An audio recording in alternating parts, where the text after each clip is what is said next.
7th batch running.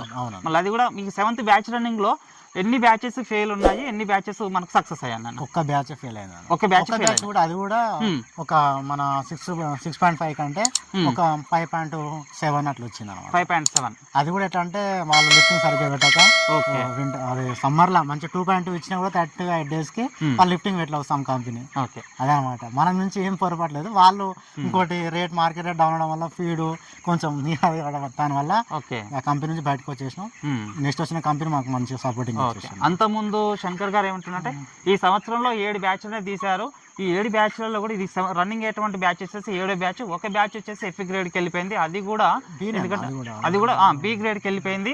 కొంచెం అది కూడా ఏంటంటే లిఫ్టింగ్ అనేది కంపెనీ వాళ్ళు అనేది లేట్ చేయడం వల్ల దానివల్ల అనేది మనకు కొంచెం అమౌంట్ అనేది తక్కువ పడిందని చెప్తున్నారు. మాక్సిమం అన్ని బ్యాచ్ అయితే తనకు అనుకున్నటువంటి సక్సెస్కి రీచ్ అయిపోయిందని చెప్తున్నారు.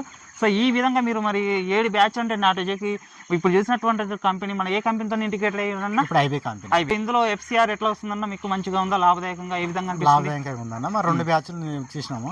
1,33,00,000 1,33,000 వేసినారు.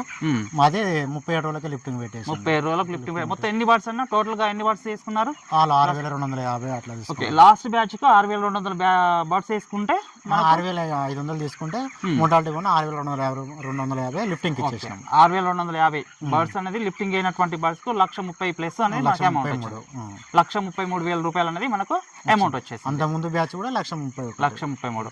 కాబట్టి యావరేజ్ గా అయితే మీకు ఖర్చులు పోను మొత్తం ప్రతి బ్యాచ్ మీద ఇంటిగ్రేషన్ తో ఎంత మిగులుతుందన్న? ఇది ఐబీలో సెకండ్ బ్యాచ్ అంటున్నారు. ఇది థర్డ్ బ్యాచ్ అండి. థర్డ్ బ్యాచ్ ఈ ఐబీలో థర్డ్ బ్యాచ్. కాబట్టి మీరు ఈ కంపెనీకి వచ్చిన తర్వాత ప్రతి బ్యాచ్ కి మనకు మెడిసిన్ ఖర్చు కానీ మీరు చేసే 35,000 పోతుంది అన్న మొత్తం.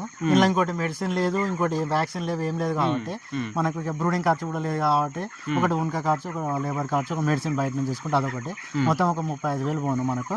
ఒక 90,000 వరకు మనము ఒక 40 days వరకు మనకు గెయిన్ వచ్చాను. ఓకే, ఒక 40 మనకేందంటే చేసుకున్నటువంటి దాంట్లో ఓన్గా చేసుకుంటున్నారు కాబట్టి ఇంటిగ్రేటెడ్ కంపెనీతో అయిపోయిన తర్వాత సో మనకు లేబర్ ఖర్చు అనేది ఏం లేదు కాబట్టి అందులో మిగిలిపోతుంది.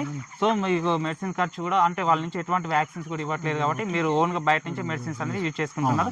దానివల్ల ఒక 90 అంటే ప్రతి బ్యాచ్ మీద 90,000 వరకు మనకు ఎక్కువనే కొంచెం ఒక్కోసారి 90 నుంచి 1 రూపాయల వరకు మనకు మిగులు బడ్జెట్ అనేది ఉందన్నట్టు. అవునండి. ఓకే, మాక్సిమం FCR ఎంత ఉంది దీంట్లో? సరే 1.65 ఇస్తాం. 1.65 1.65 FCR అనేది స్టాండర్డ్ 8.9 ఇస్తాడు అన్న. 8.9 అంటే ₹8.90 అనేది పర్ కేజీకి కంపెనీ వాళ్ళు ఇస్తారు. ప్రొడక్షన్ కాస్ట్ ఏ విధంగా ఉందనేది? ప్రొడక్షన్ కాస్ట్ వచ్చేసరికి మనకు ₹81.56. ఓకే, ₹81.56. సో ఈ ఐబీ కంపెనీలు ఏంటంటే సీజనల్ వైజ్ గా మనం ప్రొడక్షన్ కాస్ట్ అనేది చేంజ్ చేస్తాం. వింటర్ వచ్చేసరికి